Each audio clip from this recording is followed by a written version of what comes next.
오늘 우리에게 주신 하나님의 말씀입니다. 마가복음 1장 1절에서 8절까지 말씀이 되겠습니다. 마가복음 1장 1절로 8절까지 말씀 교독해서 함께 봉독하도록 하겠습니다. 화면을 보시면서 또 성경책 보시면서 교독합니다. 하나님의 아들 예수 그리스도의 복음의 시작이라. 선지자 이사야의 글에 보라, 내가 그가 내 길을 준비하리라.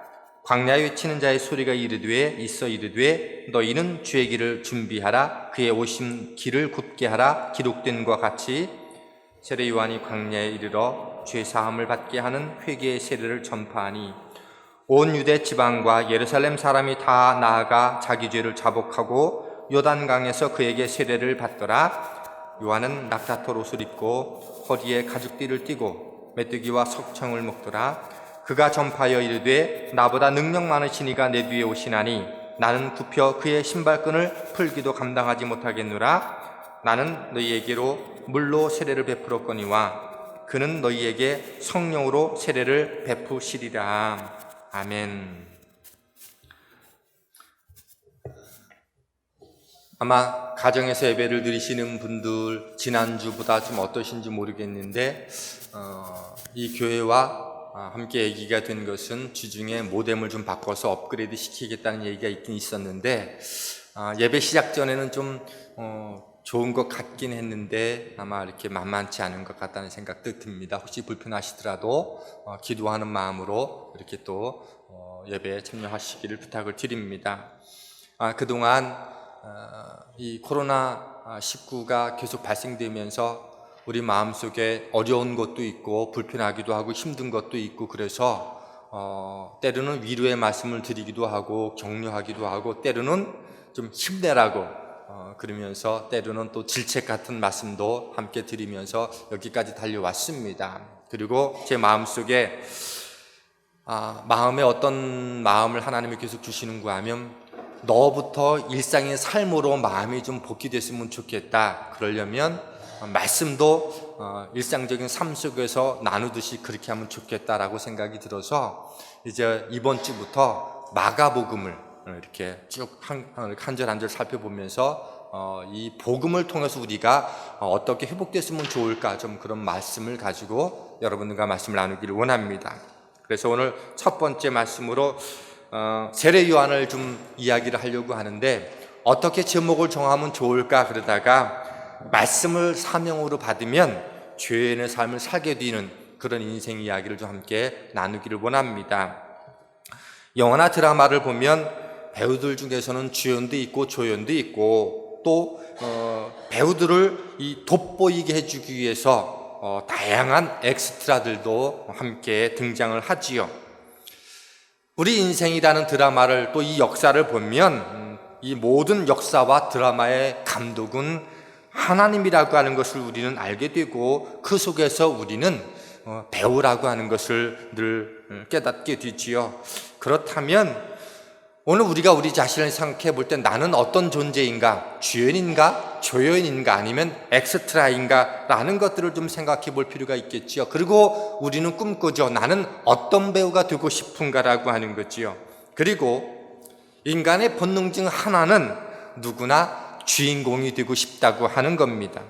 그래서 예전에 이 부모님들 또 저도 많이 들었던 말 가운데 하나가 무엇인가 하면 머리가 들지언정 꼬리가 되지 말게 해달라고. 이게 우리 부모님들의 한결같은 자녀를 향한 기도였어요. 그래서 엄청난 대단한 곳에 학교를 가더라도 이렇게 뒤에서 노는 것보단 좀 못한 학교에 가서 앞대가리 하는 게 더 좋다 이런 얘기도 많이 했던 기억이 있습니다.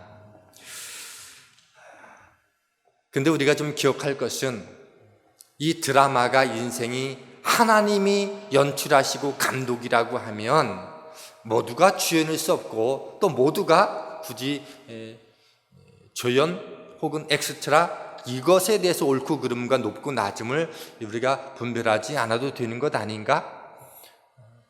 조연이 빛나려면 늘 그 속에는 감초 같은 조연들이 그저 늘 깨알 같은 연기력이 있을 때 우리는 그 드라마가 성공할 수 있다라고 늘 여기죠. 그렇다면 하나님이 연출하신 이 드라마 속에서 누군가는 주연을 할 수 있다면 그 주연 못지않게 드라마를 빛내는 건 뭐더라? 늘 보니까 조연이더라라고 하는 거죠.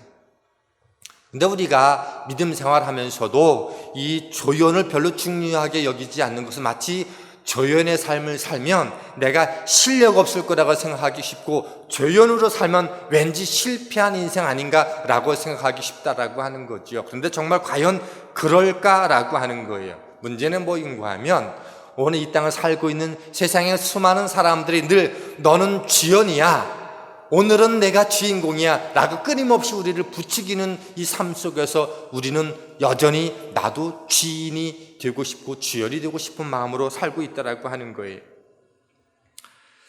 오늘 본문은 주어진 인생을 누군가의 길을 비춰주면서도 선한 삶을 살고 그리고 성공한 삶을 보여준 한 사람의 이야기입니다.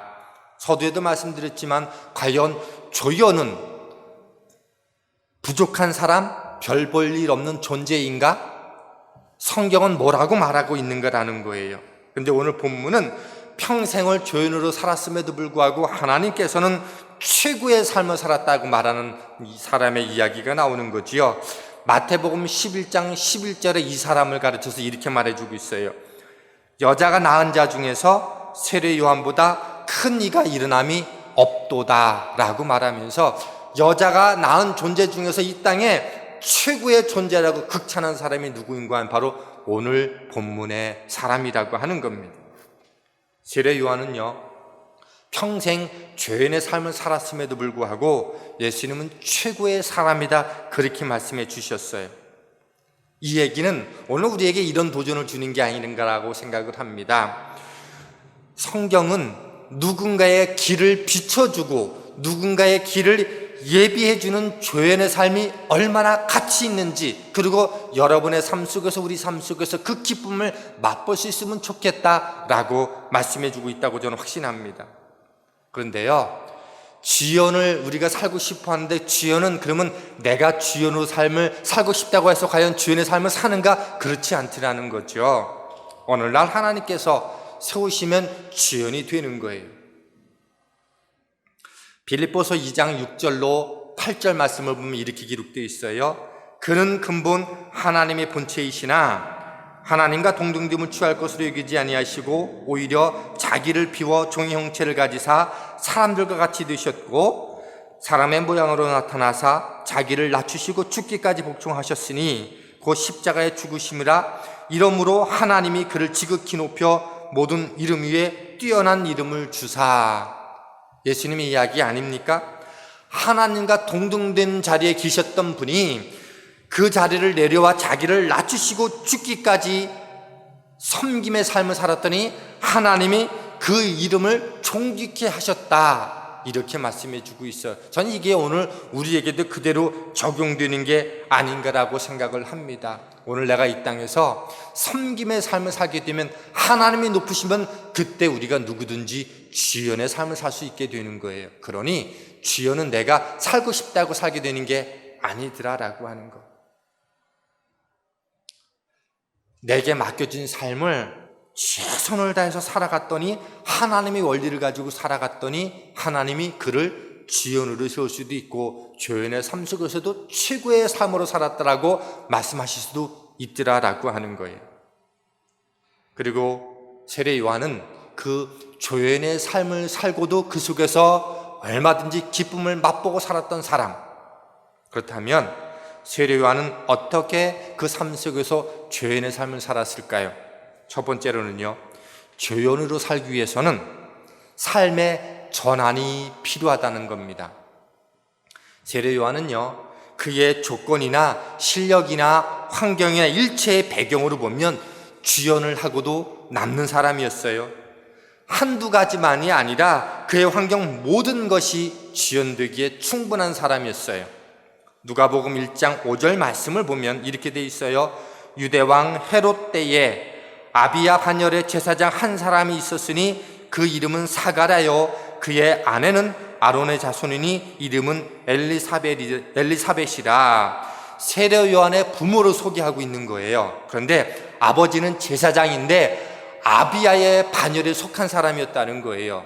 이게 무슨 말인가 하면 구약 출애굽 시대 때 그 시내산에서 하나님의 말씀을 받고 이제 아론에게 대제사장 직분을 감당하면서 또 레위 지파가 쭉 흘러오게 되어지는데 다윗 왕 때에 여러 가지 많은 이 직분들이 흐트러지게 돼서 다윗 왕 때에 24반열 제사장을 새롭게 세워요. 그리고 그때에 아비야도 제사장으로 이렇게 세움받게 되는데 24명의 제사장 가운데 8번째 제사장으로 택함받는 사람이 누구인가 하면 아비야예요.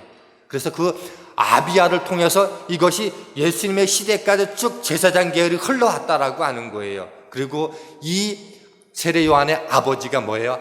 아비야의 반열, 그 족속 가운데 쭉 계속적으로 흘러내려왔었다는 거예요. 아버지만으로도 명문가예요. 그런데 어머니 엘리사벳은 뭐라고 소개해주고 있는가 하면 아론의 자손이다.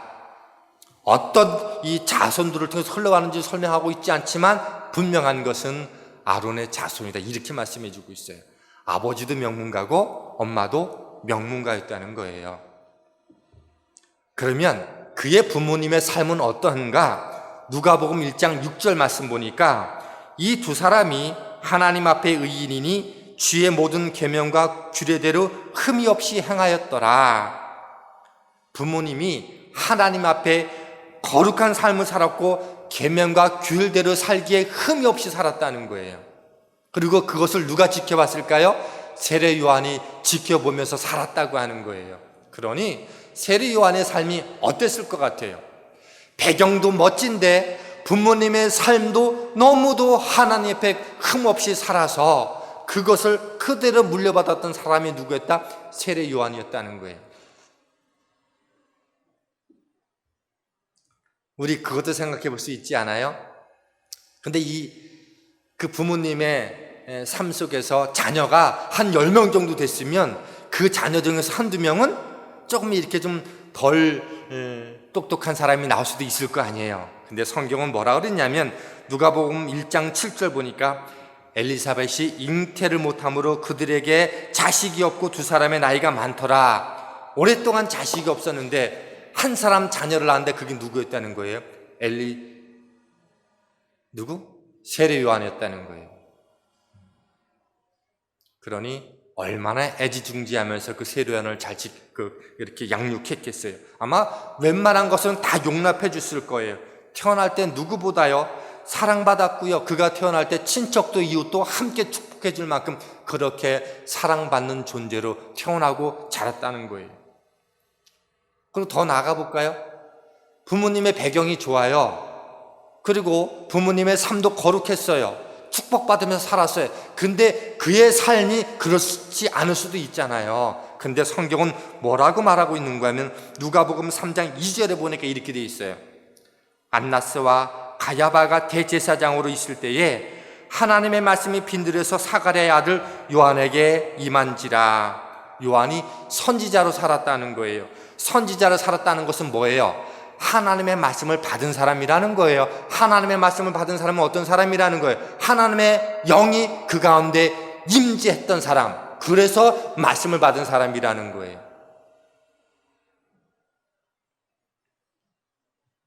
하나님의 임재가 있고 하나님의 말씀을 받고 그 말씀대로 살아가는 사람이 누구였다는 거예요? 세례 요한이었다고 하는 겁니다.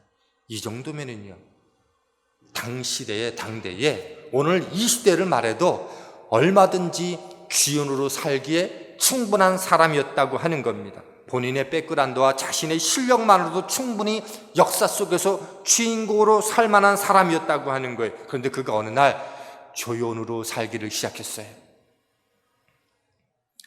그에게 하나님의 말씀이 임했고 하나님께서 그의 소망의 말씀을 그에게 던져주었고 그 하나님의 소망이 무엇인지를 그가 말씀을 받고 알았어요. 그리고 자기 인생을 향한 하나님의 꿈이 무엇인지를 발견한 거죠. 그리고 그는 그것을 받아들였어요. 그렇게 살기로 작정했어요.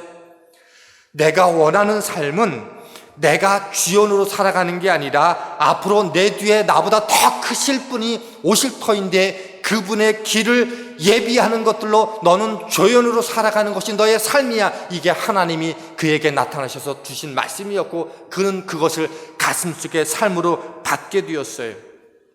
너는 그분을 예비하는 사람으로 살았으면 좋겠어. 너의 배경, 너의 실력, 너의 능력과 너의 모든 가치는 충분히 조연되게 충분하지만 너 뒤에 오실 분을 주연으로 삼고 너는 그분의 길을 예비하는 조연으로 살았으면 좋겠어. 그 하나님의 마음을 알았어요. 그리고 그것을 어떻게 사명으로 받으면서 삶의 전환점이 일어나게 됐다고 하는 겁니다. 누가 하나님이 참으로 인정해 주시고 그 속에서 조연으로 살아도 여전히 난 기쁘고 감사해 라고 하는 삶을 살 수 있을까? 어느 날 내가 말씀을 읽다가 어느 날 내가 기도하다가 하나님이 내 안에 말씀으로 임하고 말씀으로 일한 그 말씀이 나를 향한 하나님의 뜻이 무엇인지를 발견하게 되었고 그 말씀대로 살아가기로 작정해서 내 삶을 전환점으로 나를 만들어갈 줄 아는 사람, 그게 조연으로 살 수 있는 삶의 틀이라고 하는 거예요. 그리고 그는요, 남은 평생의 인생을 조연으로 살았어요. 누구의 조연? 주님의 조연으로. 어떤 사람이 조연으로 살고도 기뻐할 수 있고 어떤 사람이 조연의 삶을 평생 살면서도 하나님으로부터 인정받을 수 있는 삶을 살아가느냐? 말씀이 내게 다가왔는데 그 말씀이 나로 하여금 내 삶의 전환점이 되게 하는 그 말씀을 붙잡고 살아가는 사람이 있는 것, 그런 사람은 누구나 주님을 지연으로 하는 조연의 삶을 살 수 있게 된다는 거예요.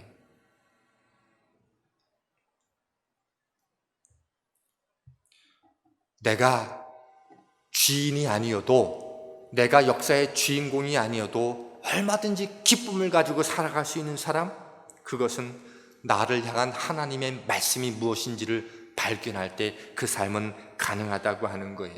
그리고 얼마든지 그 속에서 기쁨을 맛보며 살게 된다고 하는 겁니다.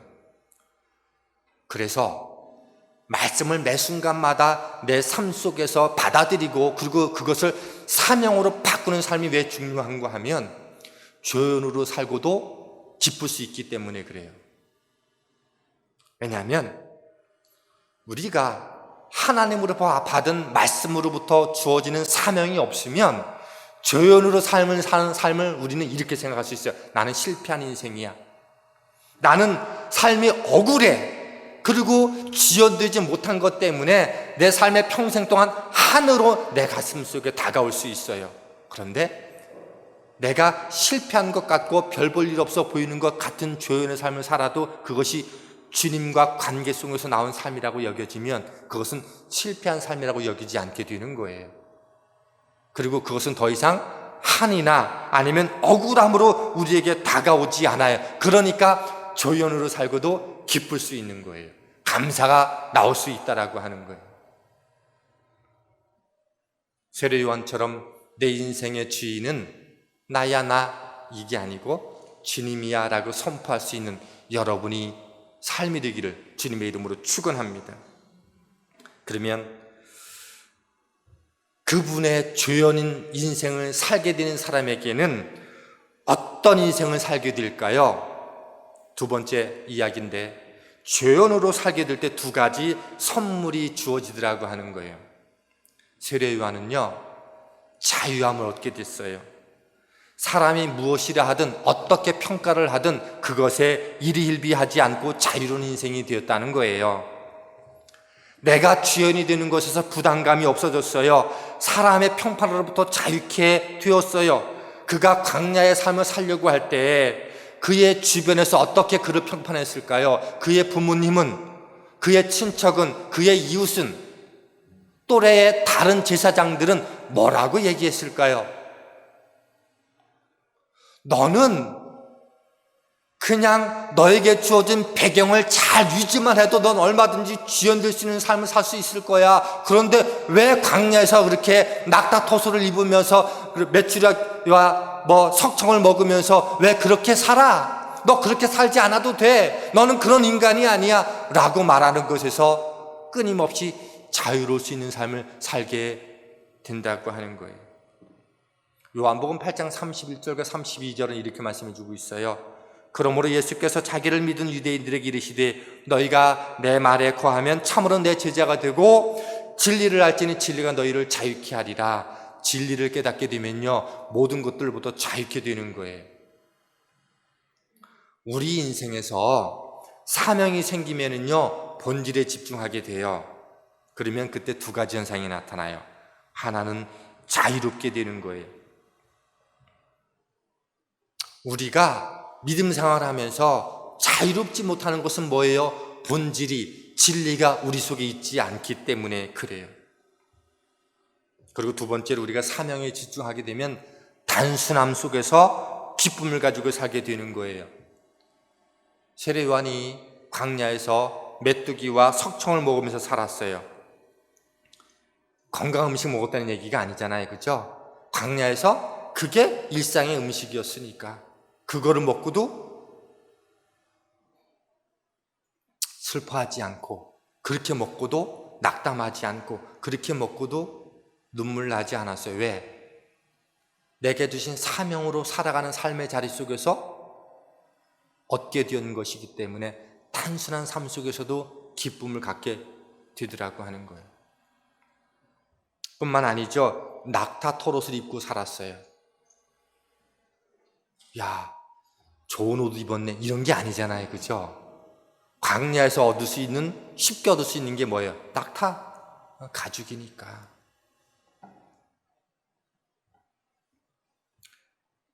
내가 진리를 발견하게 되고 사명을 발견하게 되어지면 먹고 마시고 입는 것에 연연하지 않게 되더라고 하는 거예요. 삶이 단순해져요. 가벼워져요. 요즘에 이렇게 가끔씩 이렇게 유튜브를 보니까 이 삶을 단순화시키고 비우는 것에 대한 기쁨, 이런 얘기가 되게 많이 나오더라고요. 그래서 집안에 가득 채워가지고 쌓아놓고 버리지 못하는 게 아니라 버릴 때 비로소 그 속에서 그 더 큰 기쁨과 만족을 얻게 되는 삶을 여러 가지 많이 소개해주고 있더라고요. 의외로요, 버리고 단순한 삶을 살게 될 때 결코 우리는 그것을 초라하다고 얘기하지 않을 수 있는 것은, 오늘 세례 요한이 그렇게 살았는데 그 삶의 이유가 뭐더라? 사명을 받게 되니까. 나의 모든 일상 속에서 내가 1등 되지 않아도, 주인공 되지 않아도, 꼭 앞에 서 있지 않아도 결코 그것이 부끄럽지 않고 누군가로부터 평판에 겨우 구애받지 않게 되는 자유함을 입게 되고, 그리고 그 속에서 삶이 단순해도 결코 거리낌이 없더라는 거예요. 왜? 내가 주님만 주연으로 드러내는 삶을 위해서 내가 그렇게 살아가는 삶이니까. 예수님은요, 3년 사역 내내 주로 유대 땅에 머물렀어요. 그리고 지난 2000년 동안에 하나님의 영광은요, 예수님 때문이기도 했지만 예수 그리스도를 주연으로 모시고 조연의 삶을 살았던 수많은 무명의 그리스도인들의 삶 때문에 복음이 전해졌다고 하는 거예요. 그들을 통해서 이 땅에 복음이 전해졌고 이 땅에 하나님의 역사는 펼쳐졌고요. 그리고 하나님의 영광을 경험할 수 있게 됐어요. 하나같이 예수님을 주연으로 모시고 그리고 조연으로 산 사람들이 오늘도 복음을 이끌어갔던 거예요. 왜냐하면 예수님은요,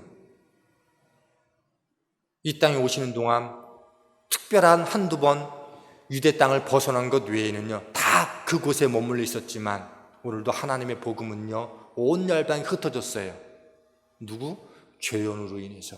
그리고 그런 조연들로 인해서 하나님은 가장 큰 영광을 받으셨다고 하는 것. 오늘 우리의 삶이 조연의 삶을 살고도 가장 큰 영광을 누릴 수 있는 삶을 살게 될 수 있다고 하는 그 믿음이 저와 여러분의 믿음 되기를 주님의 이름으로 축원합니다. 세 번째로는요, 그러면 예수님 만나면 자연스럽게 조연의 삶을 살게 된다라고 하는 것을 좀 주목했으면 좋겠어요. 우리는 본능적으로요, 드러나고 싶어 해요. 내가 1등 되고 싶어 하고요, 주연으로 살고 싶어요. 그런데 말씀드렸던 것처럼 내가 결단한다고 주연의 삶을 사는 게 아니에요. 보니까 성경의 인물들을 보니까 예수님을 참으로 만나면 자연스럽게 우리는 누구나 다 조연이 된다는 거예요. 왜? 내 인생의 주연은 오직 한 분 예수님밖에 없으니까. 세례 요한이 광야에서 살 때 제자들이 몰려들었어요. 어느 날 하나둘씩 제자들이 자기로부터 떨어져 나가기 시작해서 가만히 보니까 모든 제자들이 다 예수님께로 가는 거예요. 이때 세례 요한의 제자들이 불안해하면서 그렇게 말하죠. 그러자 세례 요한이 제자들 예수님께 보내요. 너는 조연으로 살게 될 건데 네 뒤에 주연으로 오실 그분이 있는데 그 말씀을 들었는데 아직 그분이 누군지 모르는 거예요. 그래서 제자들을 예수님께 보내지요. 그리고 제자들이 가서 묻습니다. 당신이 메시아가 맞습니까? 아니면 우리가 아직도 다른 사람을 기다려야만 됩니까? 라고 묻지요. 그럴 때 주님이 이렇게 말씀하셨어요. 누가복음 7장 22, 23절인데 예수님께서 대답하여 이르시되 너희가 가서 보고 들은 것을 요한에게 알리되 맹인이 보며 못 걷는 사람이 걸으며 나병한 자가 깨끗함을 받으며 귀먹은 사람들이 들으며 죽은 자가 살아나며 가난한 자에게 복음이 전파된다 하라. 누구든지 나로 말미암아 실족하지 아니하는 자는 복이 있도다 하시니라. 요약하면 너 본대로 가서 전해라. 내가 메시아라고 말하지 않았어요. 본대로 가서 전하라. 그때 세례 요한은 이분이 메시아인 것을 알았어요. 그리고 한 얘기가 뭐인가 하면 나는 쇠하고 그는 흥할 거다 라고 말씀하셨습니다. 나는 주연이 아니고 조연이고 오직 주연은 예수 그리스도이다, 그렇게 말한 거죠. 어떻게 우리가 조연의 삶을 온전히 살 수 있을까요? 그분을 만나면 되는 거예요. 그분을 체험하면 되는 거고요. 그분을 인격적으로 만나면 되는 거예요. 그분의 은혜를 채우기만 하면 되는 거예요. 예수 그리스도를 진정으로 만나게 되어지면 그러면 우리는 누구나 조연의 삶을 살게 되는 거예요. 그리고 그 인생을 최선을 다해서 살게 되어지면 주님께서 주시는 형언할 수 없는 영광을 그 속에서 받게 되더라라고 하는 거예요. 성경에 사사기를 보면 나라가 혼탁하고 타락할 때마다 이렇게 얘기해요. 자기 소견에 옳은 대로 행하였더라, 이렇게 말합니다. 무슨 얘기예요? 내가 주인공이고 내가 결정하고 내가 판단하고 내가 결정할 거야, 그렇게 말하는 세대를 성경은 뭐라고 말하더라? 자기 소견에 옳은 대로 행하는 세대였다. 그리고 성경의 평가는 뭐다? 그게 혼란과 타락으로 가득한 세대였다는 거예요. 오직 이 땅에서 예수님만이 주인이고 이 땅에서 예수님만이 평가하고 판단하고 결정하는 분이라는 것을 깨닫고 우리가 믿음으로 반응하게 될 때 우리는 비로소 조연의 삶을 살 수 있다, 이렇게 말할 수 있다고 저는 말씀드리고 싶습니다. 이 말씀 드리면서 마치려고 그래요. 소원이라고 하는 찬양이 있어요. 이렇게 돼 있어요. 삶의 작은 일에도 그 마음을 알기 원하네. 그 좁은 길로 가기 원해. 나의 작음을 알고 그분의 크심을 알며 소망 그 깊은 길로 가길 원하네. 저 높이 솟은 산이 되길보다 오름직한 동산 되기를 원한다고. 내 가는 길만 비추는 것보다 누군가의 길을 비춰준다면 내가 노래하듯이 또 내가 얘기하듯이 난 그렇게 살고 죽기를 원하네. 전 이게 조연의 삶을 가장 잘 표현해준 믿음의 고백이라고 생각을 합니다. 높이 오르는 게 아니라 누군가 오를 수 있을 만한 그 길들을 보여주면서 누군가의 길이 되어줄 수 있는 삶.